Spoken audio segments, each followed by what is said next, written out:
All right, so the Warriors were able to defeat the Mavs in 5 games. Luka had a subpar game 5, and in my opinion, he was subpar for the entire series. He had moments where he stood out, but overall, I felt like his performance was a little underwhelming. And people might look at the stats and say, hey, what are you talking about? He averaged like 32, 9, and 6 for the series. But if you watched the games, if you actually paid attention and you knew what you were looking at, you would know that he had an underwhelming Western Conference Finals performance. So they're going to dissect his game and they're going to talk about what he could do to get better, and they're really going to point to his conditioning, and I think conditioning is a major factor for sure, but I think there's other things that we could point to as well. So let's get into it.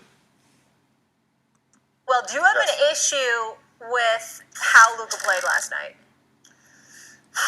No, I think I have a bigger overall issue that I like to address. Well, that's another conversation, the fashion wear.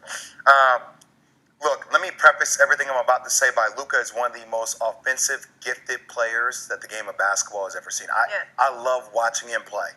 And he has taken a lot of undrafted players and second-round players to the Western Conference Finals that deserves a lot of praise and a lot of credit.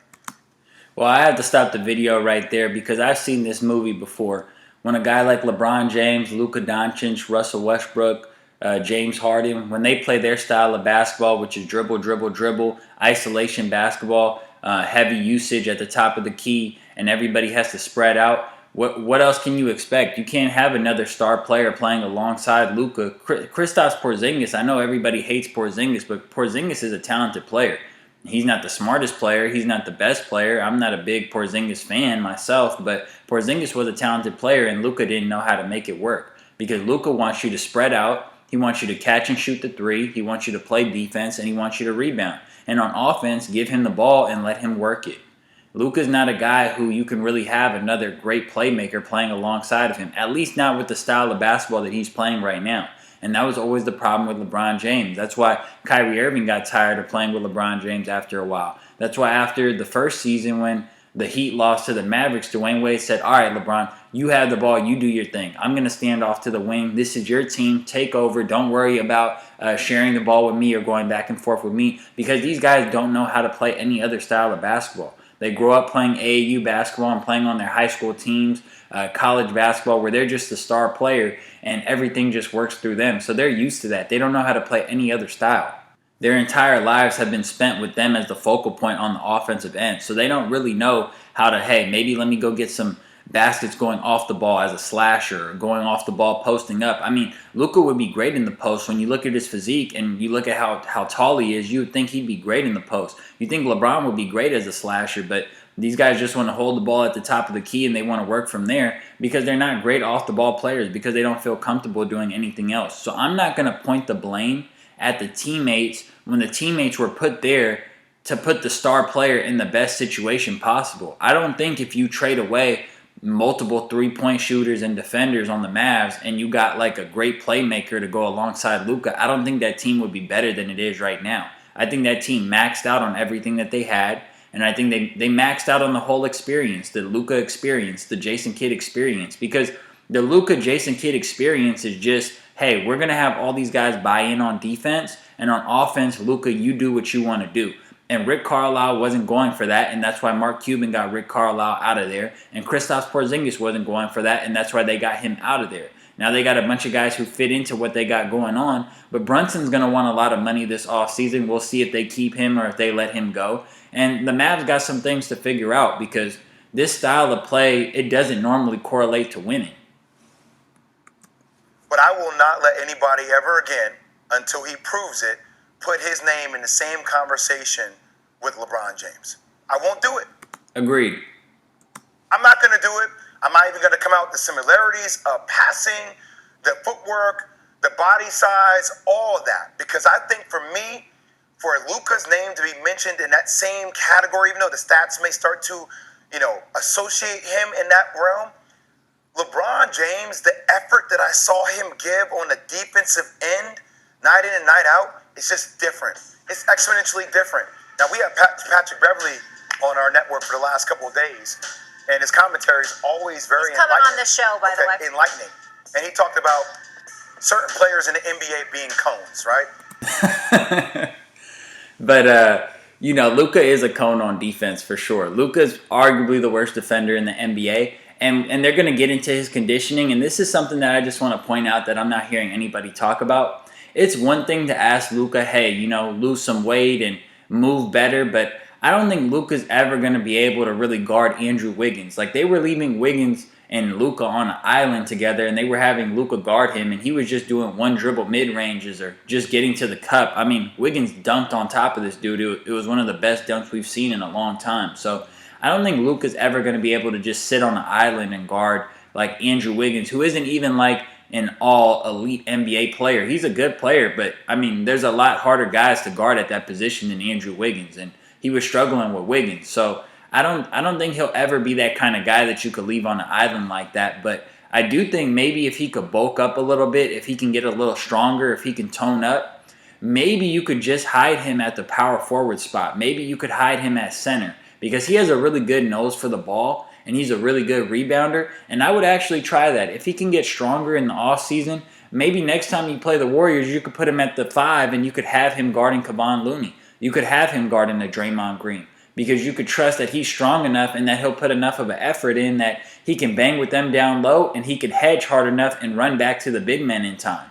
Because the real reason why they weren't having him guard the bigs was because they didn't want him to get involved in pick and roll action. Now, luckily for him, the Warriors don't even run a ton of pick and roll action, so he wasn't getting the switches too much where he was stuck on an island with guys. It was mostly just him and Wiggins, but every time they went to Wiggins and they said, hey, Wiggins, it's your turn, do what you want to do, it felt like Wiggins gave him a bucket every time. So I would try to move him a little bit defensively, maybe to the power forward, even to the center spot if you could get away with it in certain spots, and just try to hide him a bit, because if he can be strong enough to bang with them down low, he could conserve some energy playing against bigger guys instead of playing against smaller, quicker guys.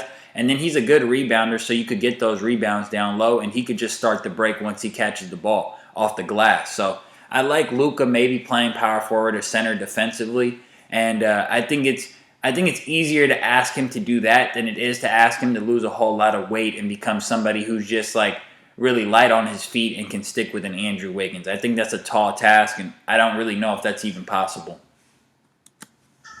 I don't know if you saw, there were multiple times like where I'm questioning the effort of Luka defensively. Jordan Poole had him on skates where he blew by him. There are times defensively in transition where Luka doesn't even run back with a sense of urgency.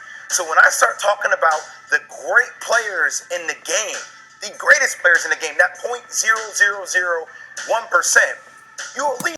Yeah, when I saw that hip check that Luka just did on Jordan Poole, when I saw that, I said it's over, because he's not even putting an effort to just stay in front of you. He's just letting you completely blow by him. He just threw his hip out and he was hoping that the refs called a foul. And if they didn't call a foul, Jordan Poole was going to get past him. That's minimal effort on the defensive end. That's literally doing nothing defensively. That's what Patrick Beverley's talking about when he says players in the NBA are cones on the defensive end. That's what Luka just did. He was a cone right there. He gave Jordan Poole a bump, and then he let Jordan Poole go by him. That's either a foul. If Jordan Poole loses his balance, the ref's going to call foul. But if Jordan Poole stays with the play, the ref, especially in the postseason, will let Jordan Poole get around him and have the advantage of getting to the cup. And that's what happened right there. We see Looney's about to finish the play.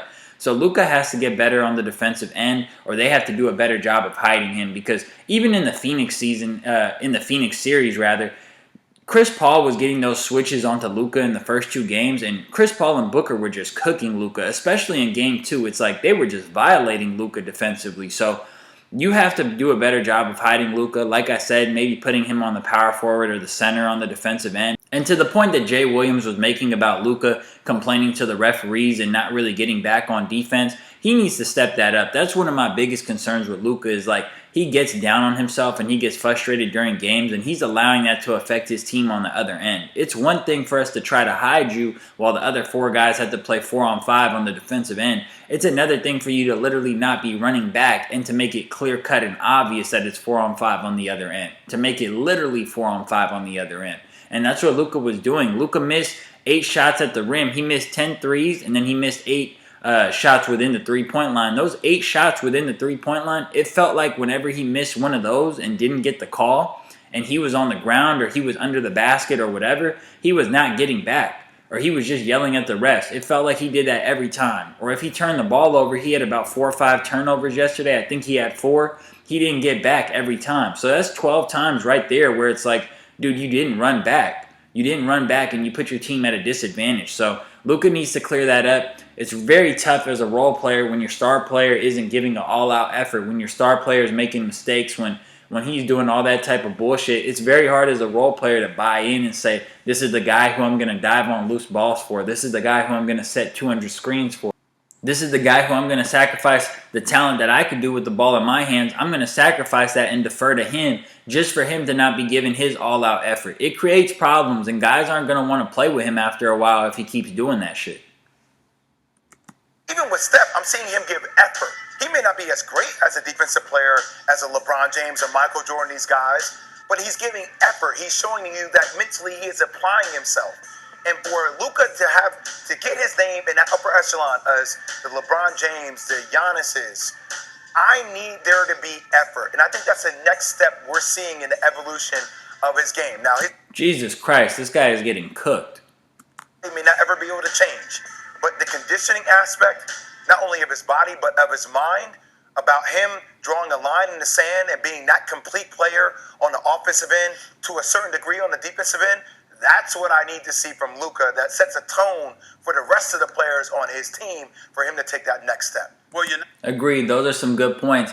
And as far as on the court, what he could do better, things that he could do better on the court is, one, he's going to have to allow guys to catch their rhythm a little bit more. So I noticed in the start of Game 5, he was letting Brunson do more of the ball handling, and that's nice. Let other guys get a touch. Let other guys get a feel for the game early on. And if you're going to dominate the ball, you're eventually going to get a feel of the game if you're just dominating the ball. So start dominating the ball later in games. It's great to have a takeover player in the fourth quarter, but earlier in games, let guys catch a rhythm. Let guys get a touch so that way they're more engaged. So that way they play harder on the defensive end and they get more rebounds for you because they're more engaged and they feel like more a part of the team. Another thing that Luka could work on really is that step back three-pointer. Now, he makes that three-point step back enough times that it scares the defense and that it forces the defense to have to jump out on it. And he makes the tough ones. So you're always weary that he can make a real big tough one. He can make a bomb or he can make 2 in a row. Like Luka does that time in and time out. But the next step for him is going to be taking that shot at the right time and shooting it more efficiently. Instead of going 3 for 13, if you can get that up to 4 for 11, 4 for 11 is sustainable. 4 for 11 is great long term. Because if he's going 4 for 11, that's enough that the defense is going to have to really sell out on it because it's an efficient shot, and it's going to create more angles where he can attack the basket and draw that foul or get guys on his hip or attack the basket and then kick it out. It creates more offense, but you can't be going 3 of 13. And he has a lot of games where he goes 3 of 13 from 3. So that has to go up. Just taking better three-point shots and making more of them. And I'd say if he could improve his catch and shoot so other guys on his team could drive and then kick it out to him, that would be great. Because some guys only feel comfortable when they take a dribble before they shoot. It would be nice if he was able to just sometimes get an easy bucket for himself and go straight up off the catch and go up. He's also 6'8", so maybe putting him in the post and letting him catch it there instead of double teams coming at him from all different angles. If he catches the ball in a spot where it's hard for the double team to come, he's such a great passer that if the double team does come from the high post, he's going to throw the right pass every single time because he's probably the most creative passer in the game right now besides Jokic. So with Doncic doing the things that he does, I like him at that high post spot because it avoids the double team coming, and then he could just score. And he does that swipe through move very well. He could bang with you and then shoot that turnaround midi that he really likes to do. So he needs to get comfortable with catching the ball in different spots and deferring to his teammates a little bit more, trusting them a little more, and just continuing to work on that three-point shot. Wrong, you're just not complete. Luka just finished averaging 28, 9, and 8 during the regular season. During the postseason, looking at his numbers here, okay, in the Western Conference Finals, he averaged 32, 9, and 6, okay? Very deceiving numbers. Like in Game 3, he was terrible the first 3 quarters, and in the fourth quarter when the game was out of reach, he had 20, 21 points in that fourth quarter. Like, these stats are deceiving. That's why you can't just look at the stats. You got to actually watch the games. Throughout his playoff career, in his 3 years in the league, we're talking about him like he's been in the league for 10 years. Luka's been in the league was it 4 years or so? Okay, 3-4 years or so. Luka Doncic's career playoff averages are 32, 9, and 8. Why is the comparison with LeBron coming up? Because he's ball dominant and dictates pace. Exactly. The comparison comes because they're both ball dominant. When you look at LeBron James has the ball in his hands. He creates and then exploits mismatches. Where you're right and where the real focus needs to be on in regards to Luka is his commitment. Luker. He be calling him Luker. Skill. His skill is there. Here's his problem. He's not in great shape. He's not in great shape. Understand, Molly. It doesn't take great shape to jog back down the court, though. It's more of a mental thing, like Jay Williams was saying. Mentally, he needs to just condition himself to not have to cry after every play. There's no player in the NBA right now who barks at the refs and goes back and forth with the refs more than Luka. Now, Luka might not have that, people might not perceive him as like the guy who's like, the rough guy who's always arguing back and forth with the refs. People might not view him in the same way that they view a Patrick Beverly or a Draymond Green. Maybe it's because of his appearance. Maybe it's because of his race, whatever it is, the branding. Maybe that's why people don't view him in that light. But Luka's actually the worst guy in the NBA right now when it comes to arguing back and forth with the refs, not running back on defense, costing his team a play or two because he's just not engaged the way he's supposed to be. I've been at games where I'm on the court and I'm standing behind LeBron James. I'm not the biggest dude in the world, but I'm 6'1", nearly 200 pounds. You can't find me. LeBron is massive. He's 6'9", 260. You ever see the shoulders on this brother? Yeah. He's ripped like a chiseled brick house. He's constantly in shape. LeBron doesn't get in shape. LeBron stays in shape. LeBron's in shape now. He never lets go. Yeah, it's a life. Luka's one of those dudes. Luka, the reason why you don't... He called him Luka, and then he changed it to Luker. He said, Luka, Luker. Oh, man. Any effort on defense is because A, what's expected of him offensively, and B, because he don't have the energy nor the passion. That's why you're not wrong in what you're saying. But it's not... Agreed. It's more about he's just not there mentally, and he's just not mature enough yet where he's realizing, hey, I got to do this right now, and then I can get to that later. You can complain to the refs during the timeout break. You can complain to the refs during free throws. When somebody's shooting free throws, you could go holla at the refs. But you can't holla at the refs during a playoff game 8-9 different times during the game. I've never seen something like that before where a player didn't run back on defense that many times. Like, it felt like he gave up on the team, and then in the third quarter, they just started making a couple shots, and they made it a little interesting. And then he started getting engaged and started doing a little more. But it felt like he gave up on the team first out of anybody on the team. The role players were still engaged. Everybody was still putting an effort. But he was the first guy on the team to just quit and surrender. And that was crazy. He can't do something. Luka's a guy, like Jason Kidd stated months ago. This is step one. Step one is him getting to this place and understanding his responsibility. Step two is now, okay, we know what you can do for us offensively. Now, what you going to do to help us win games in other areas? Because you need to be in better shape. You need to defend. You need for opposing defenses to not pick on you and to ask for you because they know they can take advantage of you because you can't keep up. Because... Yeah, they need to do a better job of hiding him. He needs to do a better job of stepping up. But what is Jason, what blame did Jason Kidd take for all of this? Because what he did in Game 2, letting Chris Paul and Devin Booker, and I'm talking about in the series before this Warrior series, what he did letting those guys just attack Luka the entire game, I'll never forget that. That was the craziest shit I've ever seen in my life. That was the craziest shit I've ever seen on the basketball court by a coach who's supposed to be defensive-minded. Jason Kidd, people talk about him as a great defensive coach, and he did get his guys to buy into the defensive end this year, which was good, but I mean, he didn't make any adjustments that entire game. You cannot, if you know Luka doesn't bring it on the defensive end, you cannot leave him on an island with the other team's best players. That just didn't make any sense to me. It felt like they scored on him every single time. They just showed an endless highlight reel of of guys on the Warriors giving Luka buckets. At what point do you start hiding this guy a little bit more? At what point when his man tries to set the screen, why don't you switch it as the screener is coming? I never understood that. We see teams like the Raptors, teams that are very smart. The Warriors would do that with Steph a lot. Let's say Luka's guarding Draymond Green and Reggie Bullock's guarding Steph Curry.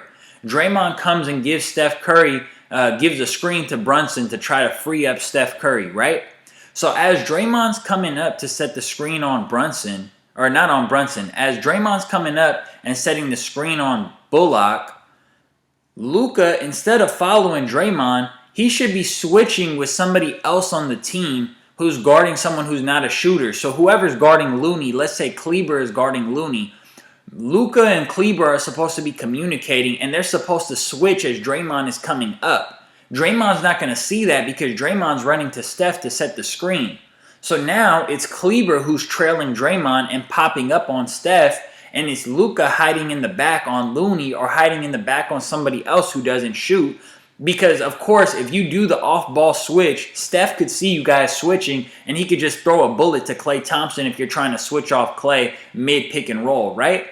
But if Luka is doing the switch with somebody else who's not a shooter, Steph's not going to give that ball up to throw it to Looney because Looney's not going to catch a lob and dunk it from hella far away. And he's also not going to shoot a jumper once he catches the ball. So Steph's going to hold that, and now the pick and roll switch becomes Steph versus Kleber. And we saw Kleber get a block on Steph early in the game in Game 5. So we know that Kleber can move his feet a lot better than Luka can. We've seen Kleber move his feet well against guys like Kawhi Leonard in the past. So I just don't understand if a guy like me from my TV at home, I don't coach basketball or anything like that. If I can see that from home, I don't understand how Jason Kidd can't make that adjustment of, hey, we're not going to allow Luka to get into any pick and roll action. We're not going to allow Luka to get picked on in any way. There's going to be no way for them to get ISO buckets against Luka. But it felt like Wiggins got his whenever he wanted versus Luka, and it felt like they found a way to get Luka in a situation where he'd be under the basket in 2-on-1 situations where